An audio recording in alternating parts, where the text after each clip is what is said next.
প্রিয় চাকরি প্রার্থী ভাই ও বোনেরা, আসসালামু আলাইকুম। প্লুটাস ক্যারিয়ার অ্যান্ড স্কিলস একাডেমির ক্লাসরুম থেকে আবারও আপনাদের স্বাগতম। আজকে এমন একটি বিষয় নিয়ে আলোচনা করব যেখানে চারিদিকেই সংকট, বিভিন্ন সংকটের মধ্যেই আমাদেরকে চলতে হচ্ছে বর্তমান সময়টা। চারিদিকেই শুধু রিফর্ম। সেই রিফর্মের মধ্যে নতুন আরেকটি রিফর্ম নিয়ে আলোচনা করব, সেটি হচ্ছে এনটিআরসি নিয়ে, বেসরকারি শিক্ষক নিবন্ধন। এই বিষয় নিয়ে একটু আলোচনা করব। আলোচনা করার আগেই আমি একটু আপসেটের সাথেই বলতে চাই যে এনটিআরসি যে উদ্যোগটা নিতে যাচ্ছে, তাতে দেখা যাবে কারো হয়তো পৌষ মাস, কারো হবে সর্বনাশ। বিশেষ করে 18তম শিক্ষক নিবন্ধন যারা লিখিত পরীক্ষা দিয়েছে তাদের জন্য অনেক বড় একটা ক্ষতির কারণ হয়ে দাঁড়াবে। 19তম সার্কুলার এখনও আসেনি। 19তম সার্কুলার প্রার্থী যারা আছেন তাদের জন্য বড় ধরনের হতাশাব্যঞ্জক একটা বিষয়। এই বিষয়টা মূলত খুশির খবর তাদের জন্যই, অর্থাৎ পঞ্চম গণবিজ্ঞপ্তিতে যারা বয়সের ফাঁদে আবেদন করতে পারেননি তাদের জন্য বিশেষ ধরনের একটা সুবিধা কিন্তু পেতে যাচ্ছেন। এই ধরনের ইঙ্গিত কিন্তু এনটিআরসি দিয়েছে। অর্থাৎ এনটিআরসি চাচ্ছে খুব শীঘ্রই একটা গণবিজ্ঞপ্তি প্রকাশ করতে, যেখানে ইতিপূর্বে নিবন্ধিত সকল নিবন্ধনধারী শিক্ষার্থী তারা গণবিজ্ঞপ্তিতে আবেদন করতে পারবেন। এই ধরনের একটা প্রস্তাবনা নিয়ে কিন্তু এনটিআরসি একটি প্রতিবেদন প্রকাশ করেছেন। সেই প্রতিবেদনের আলোকে দ্য ডেইলি ক্যাম্পাসের আমি একটি বিষয় নিয়ে আলোচনা করব, সেটা শিক্ষক সংকট দূর করতে বিশেষ গণবিজ্ঞপ্তির প্রস্তাব এনটিআরসি এর।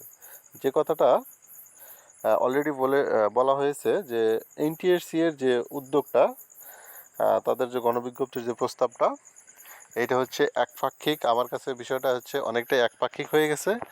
কারণটা 18তম শিক্ষক নিবন্ধন যারা লিখিত পরীক্ষা দিচ্ছেন তারা কিন্তু এই সুবিধা থেকে টোটালি বঞ্চিত হবেন। সদ্য তাদের লিখিত পরীক্ষা সমাপ্ত হয়েছে, তাদের এখন ভাইবা অবশিষ্ট রয়েছে, ভাইবা পরীক্ষা এখনও হয়নি। সুতরাং এখন যদি কোনো গণবিজ্ঞপ্তি প্রকাশ করা হয় তাহলে কিন্তু তারা টোটালি এই সেকশন থেকে, এই সেগমেন্ট থেকে টোটালি বাদ পড়ে যাবে। যেটা আমার কাছে যেটা মনে হয়েছে যে এটা বড় ধরনের একটা বৈষম্য তৈরি হতে পারে, বিশেষ করে তাদের সাথে। যদি গণবিজ্ঞপ্তি দিতেই হয়, 18তম শিক্ষক নিবন্ধন কমপ্লিট করে হয়তো গণবিজ্ঞপ্তি দিলে যারা 18তম নিবন্ধনধারী যারা আছেন, যারা লিখিত পরীক্ষা দিয়েছেন, তাদের জন্য কিন্তু বড় একটা ফল বয়ে নিয়ে আসতো। আচ্ছা, আমি কথা না বাড়িয়ে আমি একটু তাদের বিষয় নিয়ে একটু মূল আলোচনায় চলে যাই। এনটিআরসি বিষয়টি যে জানিয়েছে সেটা বেসরকারি শিক্ষা প্রতিষ্ঠানের শিক্ষক সংকট দূর করতে বিশেষ গণবিজ্ঞপ্তি প্রকাশের প্রস্তাব করা হয়েছে। এই প্রস্তাবনার সারসংক্ষেপ প্রধান উপদেষ্টা ডক্টর মোহাম্মদ ইউনূসের কার্যালয়ে পাঠানো হয়েছে। প্রধান উপদেষ্টার সম্মতি পেলে দ্রুত বিশেষ গণবিজ্ঞপ্তি প্রকাশ করা হবে বলে জানা গেছে। অর্থাৎ কার্যক্রম কিন্তু অনেকটাই এগিয়ে গেছে। কেবলমাত্র যে প্রধান উপদেষ্টার সম্মতি পেলেই কিন্তু এই গণবিজ্ঞপ্তিটা প্রকাশিত হবে। আচ্ছা, এখানে আরও যে বিষয়টি বলা হয়েছে যে বুধবার, যেটা 4 সেপ্টেম্বর, বেসরকারি শিক্ষক নিবন্ধন প্রত্যয়ন কর্তৃপক্ষের এনটিআরসির একাধিক কর্মকর্তা দ্য ডেইলি ক্যাম্পাসকে তথ্য জানিয়েছেন। নাম অপ্রকাশিত রাখার শর্তে এনটিআরসির শিক্ষাতত্ত্ব ও শিক্ষামান শাখার এক কর্মকর্তা জানান, শেখ হাসিনা সরকারের পতনের পর থেকে 17তম নিবন্ধনের 35 ঊর্ধ্বরা, যেটা আমরা গত সার্কুলারে অর্থাৎ পঞ্চম গণবিজ্ঞপ্তিতে যেটা আমরা দেখে আসছিলাম, যে পঞ্চম গণবিজ্ঞপ্তিতে কেবলমাত্র কিন্তু আবেদন করতে পেরেছিল 15 থেকে 17তম নিবন্ধনধারী যারা ছিলেন তারাই। এর আগ পর্যন্ত যারা ছিলেন তারা কিন্তু কেউ এখানে আবেদন করতে পারেননি, যার কারণে দেখা গেছে যে 1 থেকে 12তম নিবন্ধনধারী এবং 13 থেকে 14তম নিবন্ধনধারীরা তারা কিন্তু ক্ষোভ প্রকাশ করেছেন তারা, এবং একাধিকবার কিন্তু তারা এনটিআরসির কার্যালয়ে এসেছেন। 1 থেকে 12তম ও 13 থেকে 14তম নিবন্ধনধারীরা আমাদের অবরুদ্ধ করে রেখেছেন। তাদের দাবিগুলো আমরা শুনেছি, সেগুলো সারমর্ম আকারে প্রধান উপদেষ্টার কার্যালয়ে পাঠিয়েছে শিক্ষা মন্ত্রণালয়। তার মানে এখানে কিন্তু যদি শেখ হাসিনা যে কথাটা বলেছিল যে 35 ঊর্ধ্ব তারা হচ্ছে টোটালি হচ্ছে কর্মক্ষম যে ধরা হয়, সেটা কিন্তু কর্মক্ষমের সেই বয়সটা তারা হচ্ছে পেরিয়ে যায় তার ভাষ্য মতে। অর্থাৎ তারা হচ্ছে খুব একটা ইফেক্টিভ থাকে না, যার কারণে তাদের কিন্তু এই বয়সের গ্যারাকলে 1 থেকে 14তম নিবন্ধনধারীরা কিন্তু পঞ্চম গণবিজ্ঞপ্তিতে আবেদন করতে পারেনি। তারা যারা আবেদন করতে পারেনি তারা কিন্তু এখনও আবার হচ্ছে সরব হয়ে উঠেছে, এবং তাদের যে দাবি দেওয়া, সেই দাবি দেওয়াগুলো হচ্ছে এনটিআরসি হচ্ছে খুব ভালোভাবে হচ্ছে আমলে নিয়েছে, এবং হচ্ছে এই প্রস্তাবগুলো তারা প্রধান উপদেষ্টা ডক্টর মোহাম্মদ ইউনূসের কাছে কিন্তু পাঠিয়েছেন। আচ্ছা, এখানে আরও যে কথাটা বলা হয়েছে যে ওই কর্মকর্তা জানান, আমরা আমাদের প্রস্তাবনা জানিয়েছি, যেহেতু সারা দেশের শিক্ষা প্রতিষ্ঠানের শিক্ষকের ঘাটতি রয়েছে, সেহেতু বয়সের বাধা দূর করে একটি বিশেষ গণবিজ্ঞপ্তি দিতে। এই বিজ্ঞপ্তিতে সকল নিবন্ধনধারীরা আবেদন করতে পারবেন। এরপর মেরিট অনুযায়ী তাদের নিয়োগের সুপারিশ করা হবে। এটি প্রস্তাব আকারে পাঠানো হয়েছে। প্রস্তাব অনুমোদন হলে দ্রুত বিশেষ গণবিজ্ঞপ্তি প্রকাশ করা হবে। অর্থাৎ যে কথাটি অলরেডি বলা হয়ে গেছে, আমি যদি আবার একটু রিপিট করি, যে বর্তমানে হচ্ছে শিক্ষা প্রতিষ্ঠানগুলোতে হচ্ছে ব্যাপক পরিমাণে হচ্ছে শিক্ষক সংকট কিন্তু রয়েছে। অর্থাৎ ওই পঞ্চম গণবিজ্ঞপ্তি পর্যন্ত আমরা যেটা দেখেছি, পঞ্চম গণবিজ্ঞপ্তিতে যেখানে পদসংখ্যা ছিল প্রায় 1 লাখের মতো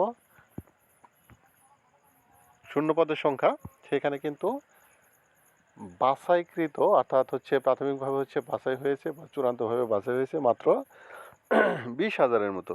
সুতরাং বিশাল একটা সংখ্যক কিন্তু শূন্যপদ ফাঁকাই রয়েছে।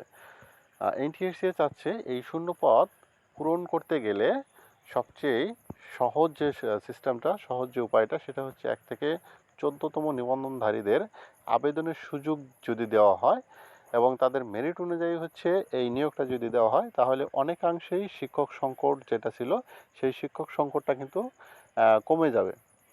এই জন্য এনটিএসসি তাদের বিষয়গুলো হচ্ছে আমলে নিয়েছে এবং হচ্ছে এই প্রস্তাবটা হচ্ছে পাঠিয়েছে শিক্ষা মন্ত্রণালয়ে। আশা করা যায় খুব দ্রুতই হচ্ছে পজিটিভ একটা ফলাফল পাওয়া যাবে। তবে যারা 18তম শিক্ষক নিবন্ধন পরীক্ষা দিয়েছেন, আপনারা হতাশ হবেন না। আপনাদের হচ্ছে ভাইবা সময় এবং হচ্ছে ফাইনালি রেজাল্ট পেতেও কিন্তু লম্বা একটা সময় চলে যাবে। হয়তো দেখা যাবে এই গণবিজ্ঞপ্তির পর আপনাদের জন্য অবশ্যই হচ্ছে একটা সংখ্যক পদ ফাঁকা থাকবে। অতঃপর দেখা যাবে কি 18তম এবং 19তম দ্রুত একটি সার্কুলার প্রকাশ করে দুটো নিবন্ধন থেকে আবার কিন্তু একটা গণবিজ্ঞপ্তি কিন্তু চলে আসতে পারে। সুতরাং হতাশ হওয়ার কিছু নেই, আপনারা হচ্ছে হাল ছেড়ে দেবেন না। আপনারা হচ্ছে ভাইবার জন্য আপনাদের হচ্ছে সর্বোচ্চ প্রস্তুতি যেটা আছে, আপনারা কিন্তু প্রস্তুতি নিতে থাকুন। এখনও যেহেতু বিষয়টা হচ্ছে ফাইনাল হয়নি, এখন আমরা হচ্ছে শিওর বলতে পারছি না যে অবশ্যই হচ্ছে এটা কার্যকর হবে। এটা প্রস্তাবনা পাঠানো হয়েছে, এইটা যদি হচ্ছে পজিটিভলি আসে, সেক্ষেত্রে হয়তো আপনাদের হচ্ছে ধৈর্যের বাঁধ কিছুটা ভেঙেও যেতে পারে। আপনাদের যে আকাঙ্ক্ষা, আপনাদের যে হচ্ছে ধৈর্য, আপনাদের সামনের যে প্রচেষ্টা, আপনাদের স্বপ্ন পূরণের একেবারে যতটা কাছাকাছি চলে গিয়েছিলেন, হয়তো অনেকেরই সেখানে হচ্ছে স্বপ্ন বিচ্যুতি ঘটতে পারে। এই বিষয়গুলো মাথায় না নিয়ে আপনারা হচ্ছে আপনাদের পরবর্তী প্রস্তুতি সম্পূর্ণ করতে থাকুন। আপনাদের হচ্ছে সকলের সর্বাঙ্গীন মঙ্গল কামনা করছি। সকলেই ভালো থাকবেন এবং হচ্ছে সকলের হচ্ছে সুস্বাস্থ্য মঙ্গল কামনা করছি, এবং চ্যানেল থেকে হচ্ছে বিদায় নিচ্ছি। আল্লাহ হাফেজ।